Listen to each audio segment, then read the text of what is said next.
मित्रों, story teller में आपका बहुत बहुत स्वागत है। आज हम आपको महाभारत की एक ऐसी कथा सुनाने जा रहा हूँ जिसे सुनने के बाद आप भी भावुक हो उठेंगे। आइए हम और आप मिलकर इस कथा को सुनते हैं। वीडियो को पूरा देखना और चैनल को सब्सक्राइब करना भी मत भूलना। चक्रव्यूह की रचना करके द्रोणाचार्य ने युधिष्ठिर पर धावा बोल दिया। सुभद्रा का पुत्र अभिमन्यु अभी किशोर वय का वीर लड़का था। अपनी वीरता और रण कौशल में वह प्रसिद्ध हो चुका था। युधिष्ठिर ने अभिमन्यु को बुलाकर कहा, पुत्र, द्रोणाचार्य के रचे चक्रव्यूह को तोड़ना केवल अर्जुन जानता है, परंतु इस समय वह संशप्तकों के साथ युद्ध में उलझा हुआ है। उसने एक दिन बताया था कि तुम भी इस चक्रव्यूह को तोड़ सकते हो। तायाश्री, चक्रव्यूह में प्रवेश करना तो मुझे आता है, परंतु इससे बाहर निकलना मुझे नहीं आता। अभिमन्यु ने उत्साह से भरकर उत्तर दिया। तब तय किया गया कि अभिमन्यु चक्रव्यूह को तोड़कर भीतर घुसेगा और भीम तथा धृष्टद्युम्न, सात्यकी आदि उसके पीछे पीछे चलेंगे ताकि अभिमन्यु की सहायता की जा सके। तत्काल अभिमन्यु ने चक्रव्यूह का प्रवेश द्वार तोड़ा और सैकड़ों कौरवों को यमलोक पहुंचाता हुआ सेना के बीच में धंसता चला गया। द्रोणाचार्य के देखते देखते उनका बनाया चक्रव्यूह टूट गया।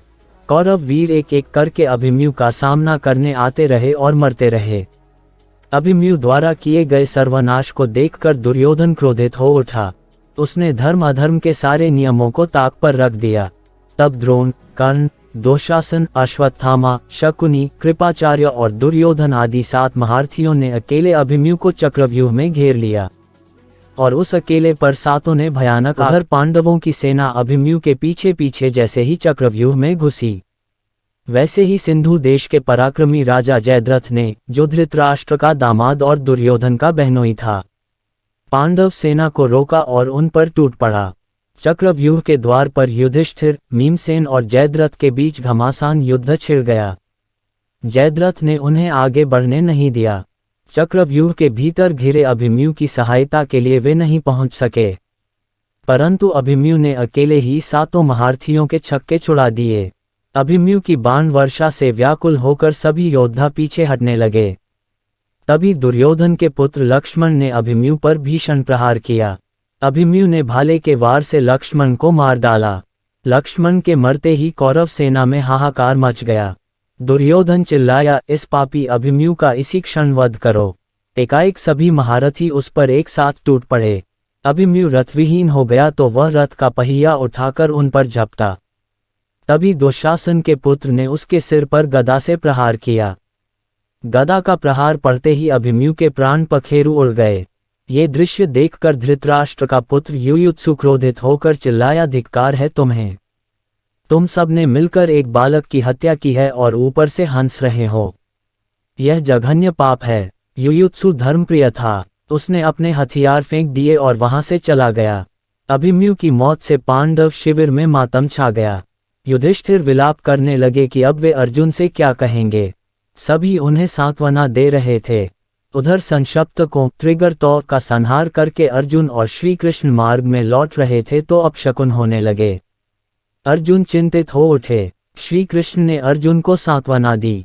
रात होने पर दोनों शिविर में पहुंचे तो उन्हें अभिमन्यु की मृत्यु का समाचार मिला। उसे किस प्रकार मारा गया, ये पूरा वृतांत सुनकर अर्जुन क्रोधित हो उठा।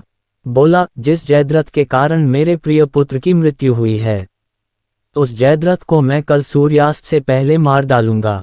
यह मेरी प्रतिज्ञा है। अगर मैं उसे सूर्यास्त से पहले न मार सका तो अग्नि पर बैठकर आत्मदाह करूंगा। श्री कृष्ण ने अर्जुन को सांत्वना देते हुए कहा, धनंजय, क्षत्रियों को इस तरह विलाप करना शोभा नहीं देता। हम हथियारों के बल पर जीते हैं और हथियारों के बल पर ही मृत्यु को प्राप्त होते हैं। वीर और निडर शूरों की अचानक मृत्यु ही स्वाभाविक मृत्यु है। अभिमन्यु को आज जो वीरोचित मृत्यु का वरदान मिला है, उसके लिए तो क्षत्रियों की माताएं अपने पुत्रों को जन्म देती हैं। अतः शोक दूर करो और अपने आप को संभालो। श्री कृष्ण की बातें सुनकर अर्जुन शांत हुए। उसके उपरांत सभी आगे के युद्ध की योजना बनाने लगे। ये योजना धृतराष्ट्र के पुत्रों के सर्वनाश की थी।